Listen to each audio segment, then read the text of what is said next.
You're listening to Skeptoid. I'm Brian Dunning from Skeptoid.com. The Jersey Devil.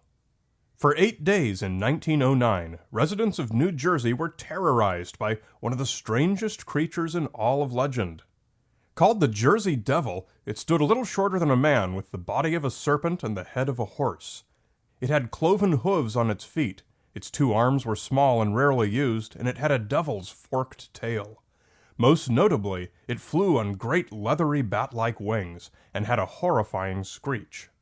The newspapers were filled with dozens and dozens of accounts.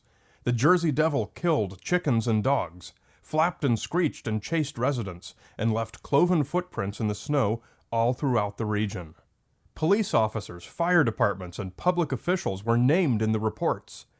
Given its comprehensive newspaper coverage, the Jersey Devil's 1909 scourge is perhaps the best documented of all cryptids. Although 1909 was the Jersey Devil's heyday and by far its most active period, other scattered reports have trickled in ever since, and for more than a century and a half before.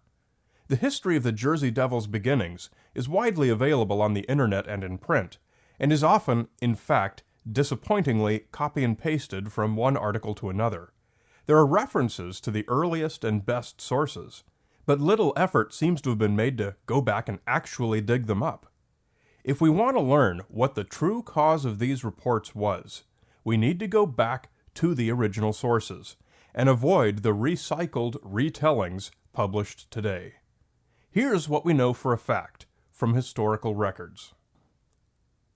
Leeds Point is a small triangular protuberance into the swampy shallows of Great Bay, just north of Atlantic City.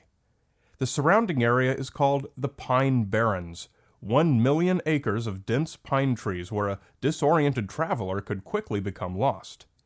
It was surveyed by, and subsequently granted to, a Mr. Daniel Leeds, an Englishman who had immigrated in 1678. He was best known as the publisher of the American Almanac, which he printed until his retirement in 1716, when it was taken over by his sons. Benjamin Franklin actually referred to Leeds by name in 1735 in his own Poor Richard's Almanac, and called him the first author south of New York. The popular tale you're likely to read holds that Leeds' wife, a Quaker named Deborah Smith, gave birth to her 13th son in 1735 in Estelville, some 30 kilometers west of Leeds Point. Some say either Mother Leeds or a clergyman cursed the infant. Some say it was born horribly deformed. Some say it was born normally but quickly transformed into a monster who killed Mother Leeds and then escaped. In all likelihood, whatever the actual birth was, it seems that poor Mother Leeds and her infant both died in childbirth. But, in looking at historical sources, we soon find that this story is not possible. First, Daniel Leeds died in 1720, 15 years before the fabled birth. Second, Daniel Leeds was married to Anne Stacy, and when she died in childbirth, he married Dorothy Young, to whom he remained married until his death. There is no Deborah Smith the Quaker in his history. Professor Fred R. McFadden, Jr. of Coppin State University in Baltimore, formerly Coppin State College, did substantial research on Leeds and also into the Jersey Devil's earliest mentions in print, and some of this was published in William McMahon's 1973 book, South Jersey Towns, History and Legend. It turns out that the date of 1735 comes from the earliest print reference to a devil that he could find, and its location was given only as Burlington, which was the name of the whole county or region at that time. There appears to be no contemporary sources connecting Daniel Leeds or either of his wives to a devilish character of any sort, and McFadden himself was only able to speculate whether the 1735 Burlington mention of a devil may refer to the same beast popularized in 1909 and known today. Although newspapers of the 1800s did occasionally print the Mother Leeds story as given in the legend, we seem to have a total lack of factual basis to anchor it to any real history. The character of Daniel Leeds the man may have something to do with the connection of the monster to the Leeds name. As an editor and local politician, he had friends and enemies. Most notoriously, Leeds served as deputy to Edward Hyde, Lord Cornbury, who served Queen Anne as colonial governor of New York and New Jersey. But in 1708, Lord Cornbury was recalled to England due to his unpopularity, and Leeds, unpopular by association, withdrew from public office and never again served in politics. As the deputy of a disgraced governor, he was wide open to criticism and ridicule. Even his religion was controversial, as a former Quaker turned Episcopalian. According to McFadden, several of Leeds' children were mentally disabled.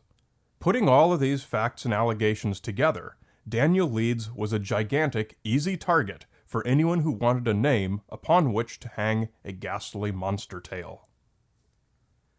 So well connected is the Jersey Devil's beginnings to Daniel Leeds that in most early accounts it is called the Leeds Devil. In fact, a search of newspaper archives reveals that almost all of its references prior to 1909 are to the Leeds Devil, not the Jersey Devil.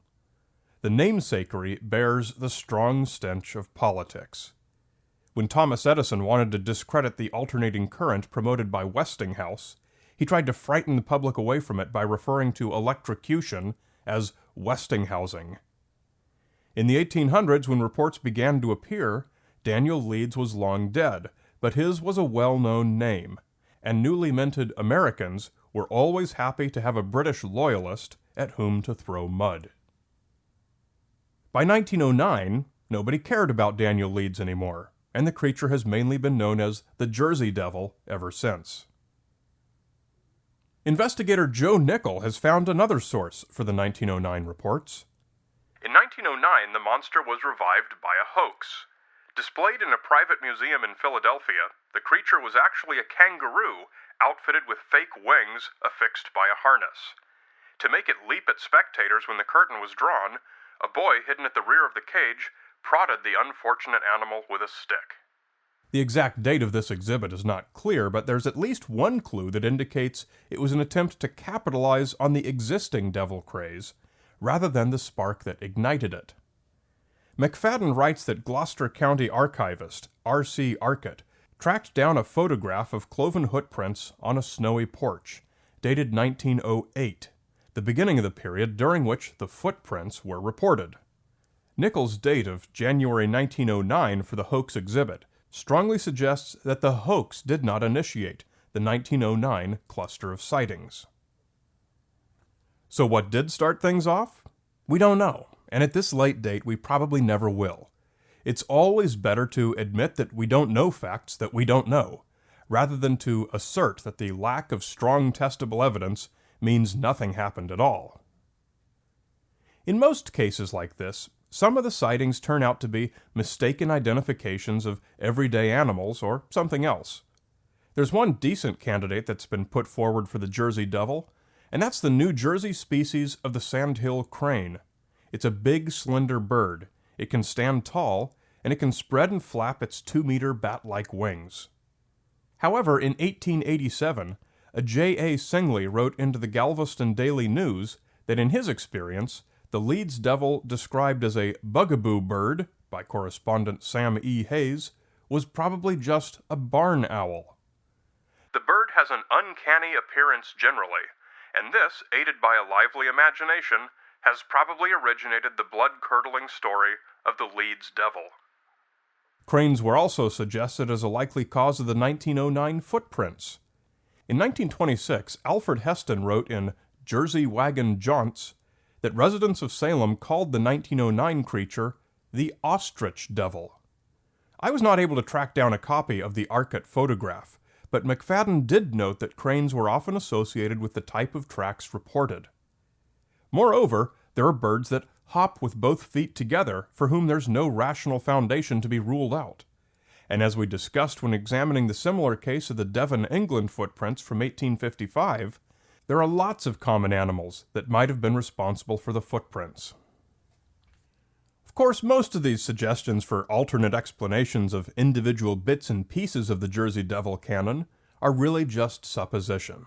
There's no more evidence that a crane is responsible for any of the honestly reported incidents than there is for the Jersey Devil being the real satanic offspring of Mother Leeds. We've been able to piece together enough of the original history to disprove parts of the commonly told version of the monster's genesis, but that says nothing about the sightings that have happened since that date. Here's what I think is the best way to evaluate any given report of the Jersey Devil. Take the story of the cab driver who was fixing a flat tire in 1927, when according to him the creature landed on the roof of his car and shook it violently, compelling him to flee the scene. We can't examine his car for forensic evidence. We can only speculate. Maybe he made it up. Maybe it was a person or a large bird, and for some reason he misidentified it. Maybe it was a joke spread by his buddies at the cab station. Maybe it happened exactly as he reported. Maybe it never happened at all and was invented by a reporter, or misinterpreted by some third party, or told and retold until the story morphed into this version. All 7 of these are possible, as well as others. We don't know. And that's the only thing we can know for sure. Each of the dozens of such anecdotes is equally ambiguous. What we have is an interesting bit of folklore. What we do not have is any compelling reason to conclude there are any Jersey Devils outside of Newark's professional hockey arena. You're listening to Skeptoid. One more thing. Please remember this is what I do for a living. It depends on financial support from listeners like you. Please don't assume other people are doing it. Most of them are not. 99 cents per download, or whatever amount you prefer. Please help this to be a two-way street to make sure it can continue. Come to Skeptoid.com and click on Support Skeptoid. I'm Brian Dunning from Skeptoid.com.